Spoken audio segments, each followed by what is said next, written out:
people were looking like, what heads are gonna roll over this? This is friendly fire. This is the worst. This is the cardinal sin. And Jocko stood up in front of the task unit. We're all in there.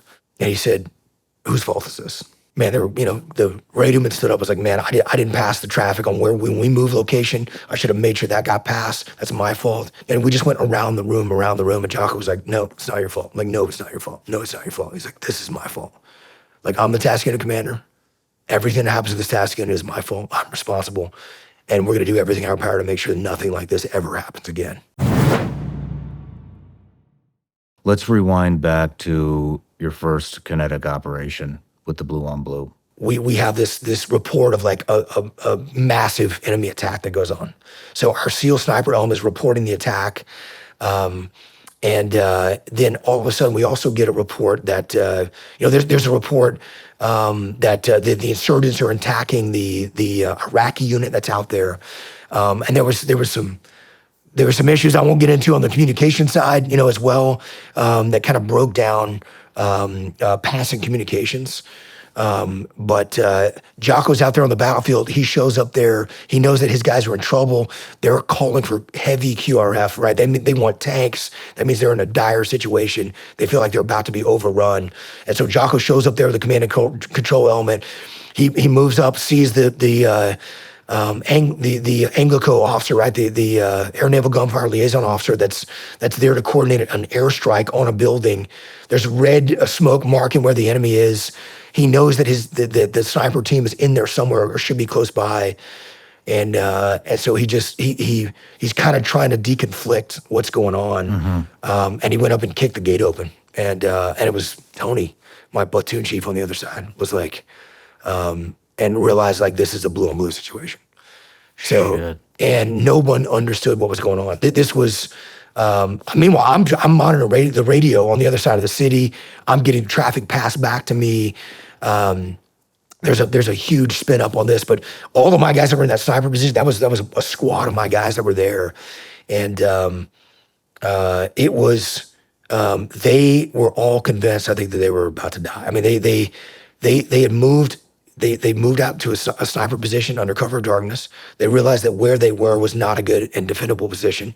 They didn't have visibility on where they needed to see to cover the road that they were supposed to cover for the soldiers and the Iraqi, the U.S. Army soldiers, Iraqis that were moving down that road. So they moved position across the road, and they weren't able to pass that information for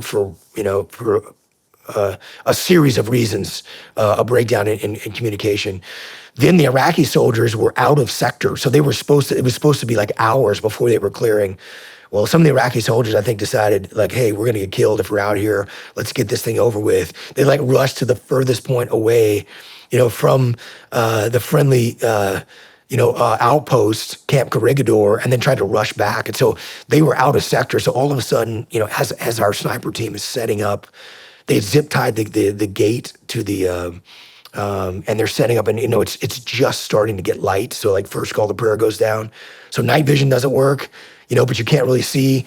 And all of a sudden they've got somebody, creeping by the window with an AK-47. Like they see the unmistakable sign of an AK-47. Like they engage that guy, and they didn't realize it was an Iraqi soldier that was out of sector. Yeah. So the Iraqi soldier, that guy gets killed. Several others get wounded. The Iraqis engage back.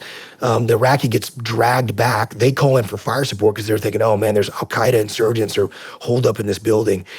And man, we got this on video. There was an embedded reporter, I think from Stars and Stripes, with the unit, the ANCO unit. They pulled up a Humvee and they probably dumped 300 rounds of 50 cal into the building.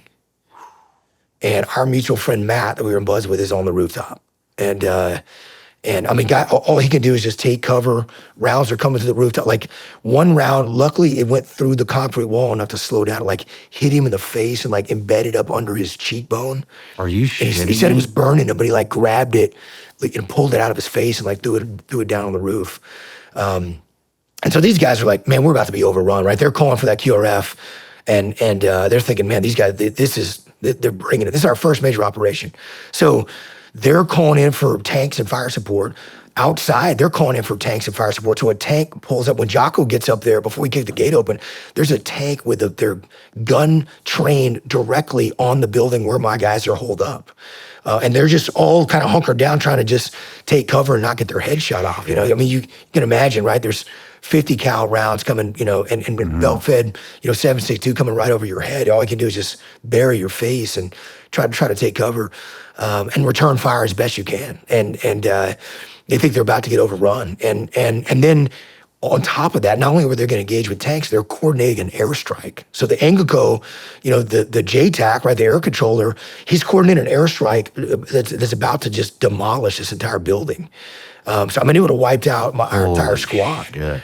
And so this was the lesson from that of like just how easily, like we thought we had taken every step possible to mitigate the risk of that happening. And so meanwhile, I'm back at the Tactical Operations Center. You know, we're monitoring radio reports. We're hearing that, you know, we've got wounded SEALs. And I know it's one of my guys. I know it's Matt at this point. But we're hearing that it's friendly fire, right? So like, okay, what's going on? Man, all of a sudden, word spreads like wildfire, right? The webby like instant, you know, chats are going on across every talk of like friendly fire, like what's going on, and so I mean, there's like massive scrutiny on this operation, you know, right away. And I remember I jumped in the truck. All I know is that Matt, you know, our brother that we went through buds with, that I've done, you know, this workup cycle with, that's in my platoon, I was his platoon. I know he's been shot in the face. I don't know what that means. I don't know if it means his head's gone. You know, I don't know if he's gonna die. So I jumped in a truck, drove across the base to Charlie Med, that was a medical facility, and I went to pick him up. And man, they put him on a morphine drip and patched him up and gave him some antibiotics, you know, for infection. And when I was talking to him, you know, obviously he's kind of out of it, right? He's got some morphine but he's like, man, those guys brought it. It's like they were going to overrun our position. He's like, I thought we were all going to die. And he kept saying it over and over again. And I was like, Matt, it was friendly fire, man. It was friendly fire. It was friendly fire. And I probably said it was friendly fire probably 6 times before it like sunk in. And he was like, what? And it was like, he couldn't believe it. You know, he couldn't believe it when I said it. And so I think that right there, as like, you know, our commanding officer flew out. We had an investigating officer that flew out. We were so fortunate to not lose any of our guys on that. And, you know, it was horrible that we lost an Iraqi soldier on that. We took up a big collection for his family and tried to do everything we could, you know, for him. There were a couple other Iraqi soldiers wounded. Luckily, they recovered, you know, from that. But it was so close to being just absolutely catastrophic. We're talking, you know, wiping half my platoon out. And then, you know, when people were looking like what heads are going to roll over this? What heads are going to roll? Who screwed this up, right? This is friendly fire. This is the worst. This is the cardinal sin. Mm-hmm. The cardinal sin that you commit. X-ray platoon in Vietnam, right? That had a friendly fire incident, and this is the worst case scenario that can happen. And so we had a big debrief, and our commanding officer, our commanding master chief, were sitting in there. The investigating officer, who was our JAG, was in there. People were wondering, like, who's responsible? Like, how did this happen? Who's responsible for this thing? And we knew it was probably some heads that were going to roll over it. And Jocko stood up in front of the task unit. We're all in there, and he said, "Whose fault is this?" And man, the radioman stood up. Was like, "Man, I didn't pass the traffic on when we moved location. I should have made sure that got passed. That's my fault." The SEAL that engaged Iraqi soldiers said, "I didn't get proper PID. I thought that was an enemy insurgent, and I engaged him before I had proper PID. That's my fault. I should have made that happen going forward." I mean, over and over, the guy with the Iraqi soldiers, you know, who had been combat advising them, said, "This is my fault. Those Iraqis were out of sector." And we just went around the room, and Jocko was like, "No, it's not your fault." I'm like, "No, it's not your fault. No, it's not your fault." He's like, "This is my fault. Like, I'm the task unit commander. Everything that happens to this task unit is my fault. I'm responsible. And we're going to do everything in our power to make sure nothing like this ever happens again." And just to watch that happen, like the power of extreme ownership in front of everybody in the task unit.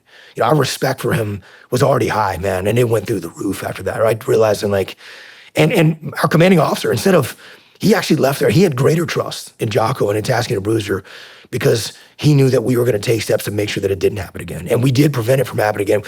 Friendly fire happened, probably friendly fire would erupt, but it never became catastrophic. We were always able to manage it. We could, we could stop it before anybody was killed or wounded. And it was always a constant threat, but we took massive steps to mitigate the risk. No matter where you're watching Shawn Ryan Show from, if you get anything out of this, please like, comment, subscribe, and most importantly, share this everywhere you possibly can. And if you're feeling extra generous, please leave us a review on Apple and Spotify podcasts.